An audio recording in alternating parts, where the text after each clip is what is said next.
The hum of machinery filled the air in the sprawling medical equipment factory on the outskirts of New York, a constant drone that Jack Harlan had grown accustomed to over the past 5 years. It was Monday morning, and the fluorescent lights buzzed overhead, casting harsh shadows on the assembly line where hundreds of workers in identical blue uniforms bent over their stations.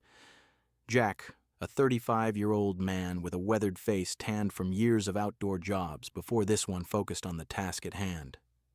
His hands still smeared with grease carefully screwed tiny bolts into a control panel for a ventilator machine. He wasn't the type to stand out quiet, methodical, always double-checking his work. He didn't chat much with his co-workers. His mind was often elsewhere, thinking about his 7-year-old daughter Lily, who was at school right now, probably drawing pictures of their small apartment or the park they visited on weekends. Jack had been a single dad since his wife Emily died in a car accident 4 years ago. It was a hit and run on a rainy night, and the police never found the driver. Since then, life had been a grind work.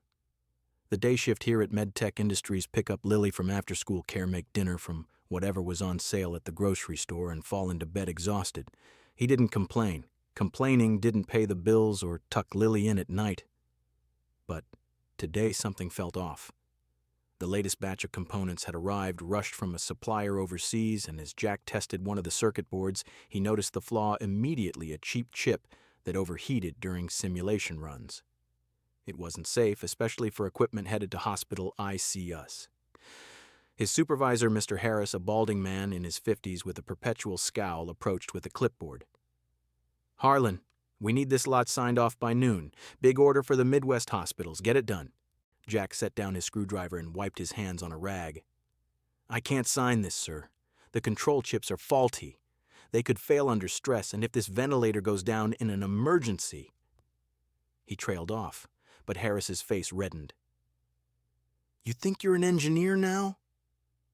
The specs cleared quality control. Just sign it and move on." Jack shook his head firmly. "No, these are for life support. If it malfunctions, people could die. We need to recall the batch and use the standard parts." The argument escalated quickly. Harris stormed off, muttering about insubordination, and within 30 minutes Jack was summoned to the HR office. The director, a stern woman named Ms. Reynolds, slid a termination paper across the desk. "Effective immediately. Clean out your locker." No negotiation, no severance, just a cold dismissal and a security escort to ensure he didn't cause a scene. Jack packed his few belongings into a cardboard box, a framed photo of Emily and Lily at the beach, his insulated coffee mug, a set of precision tools he'd bought himself. As he walked out the factory gates, he felt the stares of his former colleagues' pity, mixed with relief that it wasn't them. The autumn wind bit through his thin jacket, and he wondered how he'd explain this to Lily. "Daddy lost his job because he did the right thing," he'd say.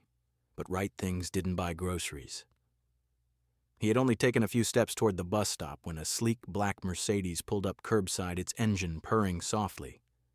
The tinted window rolled down, revealing a woman in her early 30s with golden blonde hair tied back in a neat ponytail, wearing a crisp white blazer and pearl earrings that screamed old money. She stepped out, her high heels clicking on the pavement, and for a moment, Jack froze. Her face was familiar, etched in his memory from a chance encounter 3 years ago, though he couldn't place why she was here now. "Jack, is that really you?" she said, her voice carrying a mix of surprise and something deeper, like unresolved pain. Jack blinked, recognition dawning. Isabel Devlin, the Isabel Devlin daughter of the chairman of Devlin Group, one of the largest medical conglomerates in the U.S. Her family owned stakes in companies like this one, and her face had graced magazine covers for her work in healthcare innovation. But to Jack, she was the woman he'd met at a rundown gas station in Pennsylvania back when he moonlighted as a mechanic to make ends meet. She adjusted her blazer, her blue eyes locking onto his. "I heard what happened. You got fired for refusing to sign off on faulty parts." Jack shifted the box in his arms, his voice steady but tired. "I just did what was right. But doing right doesn't always come with a paycheck." Isabel stepped closer, her expression softening. "What if I told you to come back, but this time work for me? Would you say yes?" Jack stood there on the cracked sidewalk outside the factory gates, the cardboard box heavy in his arms as Isabel Devlin's words hung in the air. He studied her face, elegant, composed with those same piercing blue eyes he remembered from 3 years ago. The wind whipped through the industrial park, carrying the faint scent of exhaust from passing trucks, but Jack felt rooted in place. "Why are you here?" he asked quietly, his voice rough from the day's tension. Isabel glanced at the termination paper peeking out of his box, her expression softening with a mix of regret and determination. "I'm a major shareholder in MedTech Industries," she said. "I got word about what happened this morning. But more than that, Jack, I'm someone who owes you a debt I left unpaid without even a proper thank you." Her words stirred something in him, pulling at the edges of a memory he'd buried under the daily grind of survival. 3 years earlier, on a stormy night in rural Pennsylvania, Isabel had been driving alone after a devastating call from her fiancé. He'd ended their engagement over the phone, claiming her dedication to public health research left no room for a family. "You're too ambitious, Izzy," he'd said, his voice cold through the speaker. Heartbroken and distracted, she'd swerved to avoid a pothole only for her engine to sputter and die on a deserted stretch of highway. Rain pounded the roof of her car as she sat there, tears mixing with the water streaming down the windows, her phone dead from the long drive. She'd managed to push the car to a small rundown gas station, its neon sign flickering in the downpour. That's where Jack had been working a second job as a mechanic, trying to scrape together enough for Lily's medical bills after Emily's accident. He was under the hood of an old pickup when he noticed her sitting in her stalled luxury sedan, shoulders shaking. Without a word, he approached, popping the hood and diagnosing the issue, a fried alternator. "This'll take a couple hours," he'd said, his voice steady amid the thunder. Isabel had nodded numbly, too exhausted to argue. As he worked, she watched from inside the station's dingy waiting area, sipping stale coffee.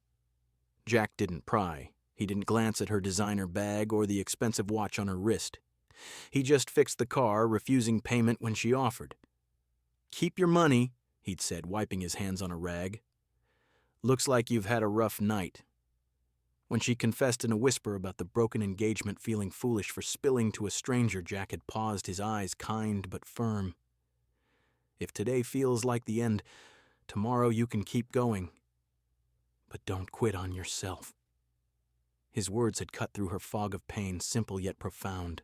She'd driven away the next morning, the storm cleared, but she'd never forgotten the mechanic who saw her as a person, not a Devlin heiress. Back in the present, Isabel crossed her arms against the chill. "That night changed something in me, Jack.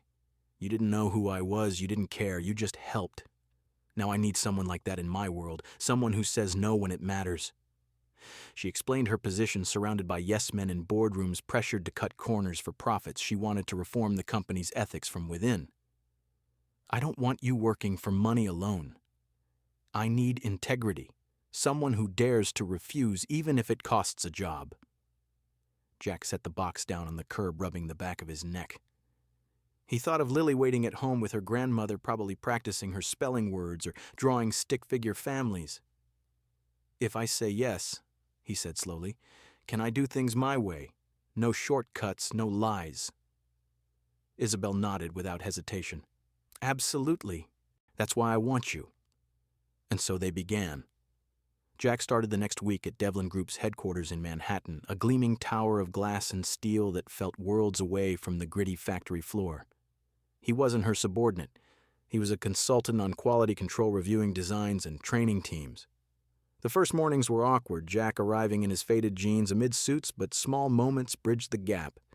Each day he'd brew tea instead of coffee in the break room, claiming, "Coffee makes my hands shake when I'm threading wires." Isabel, curious, joined him one morning, sipping the herbal blend. "Why tea?" she asked. "Steadies me," he replied, "like how you steady a shaky foundation before building." One afternoon, she slipped into the back of a training session he led for young technicians. Jack stood at the front, demonstrating assembly on a prototype ventilator. "Don't just think about quotas," he said, his voice carrying quiet authority. "Think about the person who'll rely on this to breathe. One loose connection, and it's not just a machine failing, it's a life." Isabel felt tears prick her eyes, hidden in the shadows. Later, she found a folded tissue on her desk, no note attached. She knew it was from him. Their first real laugh came during a power outage one evening. The office plunged into darkness. Isabel fumbled with her phone's flashlight, searching for files in a cabinet. Jack handed her an old headlamp from his toolkit. "Not smart tech," he quipped, "but loyal." She strapped it on the beam, wobbling as she giggled. "Like you," Jack's eyes crinkled. "I don't pledge to people, just to what's right." In that moment, under the emergency lights, Isabel saw him not as a consultant, but as a beacon. Small, steady, unyielding. She'd been surrounded by brilliant minds her whole life, but Jack was the first to make her feel truly at ease.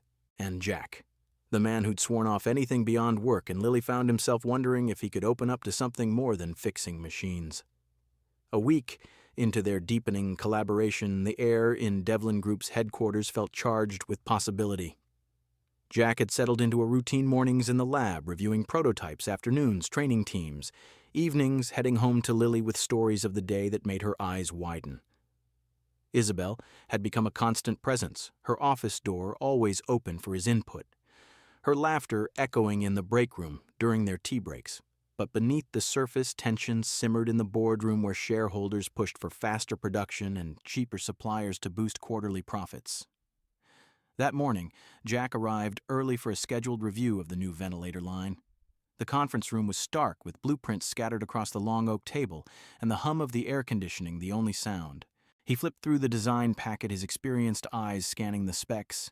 Everything looked standard until he reached the component list. The control chips were from a low-cost overseas vendor, the same type he'd flagged as unreliable back at MedTech. Simulations in his mind ran through failures, overheating circuits, delayed responses, and critical moments. His stomach tightened. Flipping to the approval page, he saw the signatures Engineering Leads Quality Assurance, and at the bottom, in elegant script, Isabel Devlin. The room spun for a moment. This was the exact issue he'd been hired to prevent. He stared at the page, his thumb tracing her name, feeling a betrayal sharper than the factory's dismissal. How could she sign off on this? He gathered the documents and headed straight to her office, the Manhattan skyline mocking him through the floor-to-ceiling windows. Isabel was at her desk reviewing emails when he knocked and entered without waiting. She looked up, her smile fading at his expression. "Jack, what's wrong?" He placed the packet down firmly. "This design uses those faulty chips I warned about, and you approved it." Her face paled, but she composed herself quickly. "It's not what it looks like. The board meeting moved fast. They presented data showing the chips passed minimal tests. I didn't have time to—" Jack cut in, his voice low but edged with hurt. "You said you wanted to do things right.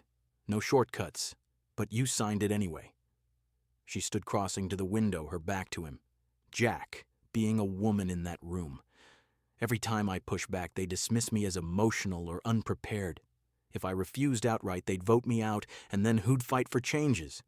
He leaned against the desk, arms crossed. "I get the pressure. But you didn't tell me. You let me think we were in this together." Isabel turned, her eyes glistening. "I was going to delay the rollout run, more tests. I didn't expect you to see the draft so soon. I thought I could handle it without dragging you into the politics." "That's the problem, Isabel," Jack said, his voice cracking slightly. "You handled it alone. You saw me as someone to protect, not someone to trust with the truth." The words hung heavy, echoing wounds from his past, Emily's accident, the secret she'd kept about her health struggles before it happened. Isabel stepped closer, her hand reaching out but stopping short. "You don't understand what it's like. I fought for everything here, my father's legacy, my research. If I lose my seat, I lose the power to fix anything." Jack met her gaze, the warmth from their shared moments gone. "I'm not blaming you for signing. I'm hurt because you didn't share. I thought you were the one who made me believe decency had a place in all this. But now, I feel like I'm just a small piece in your bigger plan. Replaceable." The silence stretched thick with unspoken regrets. Isabel's shoulders slumped, her voice a whisper. "You're not replaceable. You're the first person who's seen me beyond the name." But Jack shook his head, the ache in his chest too raw. "Maybe that's why it hurts more." He turned toward the door, pausing only to say, "I need time." As the door clicked shut behind him, Isabel sank into her chair, tears falling freely now. Her hand trembled as she pulled a drawer open, revealing the resignation letter she'd drafted the night before the board meeting, signed ready to submit if it meant standing by her principles. But she hadn't shown him, fearing he'd see her as weak. Now it was too late. Not because she didn't care, but because her fear of losing had silenced her honesty. And not because he wanted to walk away, but because without truth shared between them, he wondered if there was any space left for him at all. 3 days blurred into a haze for Jack after the confrontation. He returned to his old mechanic job at the small garage in Pennsylvania, the familiar smell of oil and rubber grounding him in a world without boardrooms or betrayals. The work was simple, fixing engines, changing tires, reminding him of life before Isabel, before he dared to hope for more.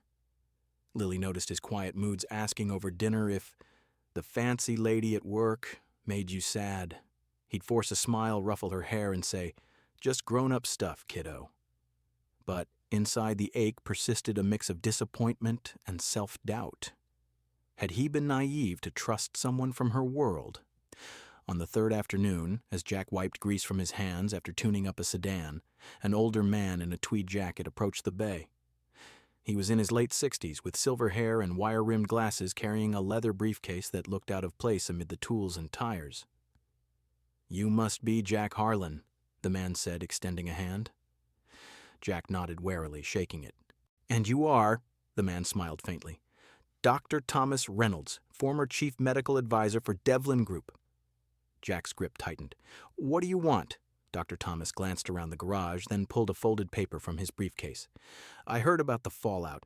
Isabel mentioned you in passing during our last consult. She's been distraught." Jack crossed his arms, defenses up. "If you're here to defend her, save it. She made her choice." The doctor shook his head. "I'm here because I know the full story. Take a look at this." He handed over a photocopy, a resignation letter from Isabel dated the night before the board meeting, her signature bold at the bottom. It detailed her intent to step down if ethical compromises continued, citing the faulty components as the breaking point. Jack's breath caught as he read. "She wrote this before," Dr. Thomas nodded. "I found the draft crumpled in her office trash while clearing old files. She didn't tell anyone, not even me. But this is Isabel, always planning ahead, always fighting alone." He paused, his eyes distant. "I was like you once, Jack. Thought the corporate types only cared about power. But she's different. This is the first time in 15 years I've seen a high-level exec willing to walk away from morals. She's risking everything to protect what she believes in, including people like you." The words sank in, stirring the embers of doubt Jack had carried since their argument. Why hadn't she shown him? But as he stared at the letter, pieces clicked her fear, the isolation of her position. Dr. Thomas placed a hand on his shoulder. "Why am I telling you? Because I was you skeptical, burned by the system. But sometimes there's someone in there pushing back just to safeguard one small thing, trust in another person." Jack folded the paper, his voice low. "Thanks for this." The doctor nodded and left his car, pulling away into the fading light. That evening, after tucking Lily into bed with a story about brave mechanics fixing broken worlds, Jack drove to Isabel's brownstone in Manhattan. The city lights blurred through the windshield, mirroring the turmoil in his mind. He parked and approached the door, knocking softly. Isabel answered in lounge clothes, her hair loose, eyes red-rimmed from lack of sleep. She stepped aside wordlessly, leading him to the kitchen where a cold cup of tea sat on the counter. The room was dimly lit, shadows playing on the marble surfaces. "Jack," she said, her voice fragile. "Come to finish the fight." He shook his head, pulling the photocopy from his pocket and placing it on the table. "I came to listen. Last time I wasn't brave enough to stay for the whole story." Isabel's eyes widened at the letter, tears welling as she touched it. "How did you—" She sank into a chair, her composure cracking. "I didn't try to deceive you. I just thought, if I told you about the pressure, you'd see me as weak and walk away. Everyone does when I can't hold on to the power." Jack sat across from her, his hands clasped. "Tell me now." She did the board's manipulations, the subtle sexism, in every hesitation. She showed the weight of her father's legacy. "I drafted that resignation because I couldn't stomach compromising. But I needed time to fight it my way." Her voice broke. You're the first person who made me feel seen, not just useful. I was scared to lose that." Jack listened, the anger from before melting into understanding. He slid the letter back to her. "This is the only thing I want you to keep. Not to resign, but to remember you chose right. And I chose wrong by not trusting you sooner." Isabel looked up, hope flickering in her eyes. "So, do you still want to stay?" Jack reached across the table, his hand covering hers. "No." Her face fell, but he continued gently. "I don't want to stay in what we had. I want to start over. If you do too." Many weeks passed in a quiet rhythm that felt both new and familiar. Isabel had stepped back from the spotlight of business headlines, her name no longer splashed across financial reports or healthcare forums. She'd handed in a revised version of her resignation, not a full exit, but a restructuring of her role to focus on ethical oversight away from the cutthroat board battles. Jack, too, had let go of side gigs, no longer pulling double shifts to scrape by. Instead, they worked side by side in a modest workshop on the edge of the city, a space Devlin Group had repurposed for prototype testing. The air hummed with the whir of drills and the metallic tang of heated solder, a far cry from Manhattan's polished offices, but it suited them, a place where integrity wasn't debated, just practiced. One Saturday morning, earlier than usual, Isabel arrived at the workshop with 2 steaming mugs in hand. The sun filtered through the grimy windows, casting golden patches on the workbench cluttered with circuit boards and tools. Jack was wiping his hands on a rag after calibrating a new sensor when she set the mugs down. "I thought I'd switch things up," she said softly. One mug labeled vanilla, the other mint. He picked up the vanilla, inhaling the subtle aroma, and smiled. "I'll stick with this." She tilted her head, curious. "Why?" Jack set the mug down gently. "It's not too sweet, not overpowering. Like you, when you're not trying to please everyone else." That evening they shared a simple dinner on the small patio behind the workshop, the city sounds muted by the surrounding trees. No candles flickered, no diamond ring waited in a velvet box, no bouquet of roses adorned the wooden table. Just the 2 of them, plates of grilled chicken and vegetables from the local market, under the warm glow of string lights Jack had strung up weeks ago. As the meal wound down, Jack reached into his pocket and pulled out a simple silver chain. Its pendant, a tiny wrench cast in metal, practical, unpretentious. "It's not a ring," he said, holding it out.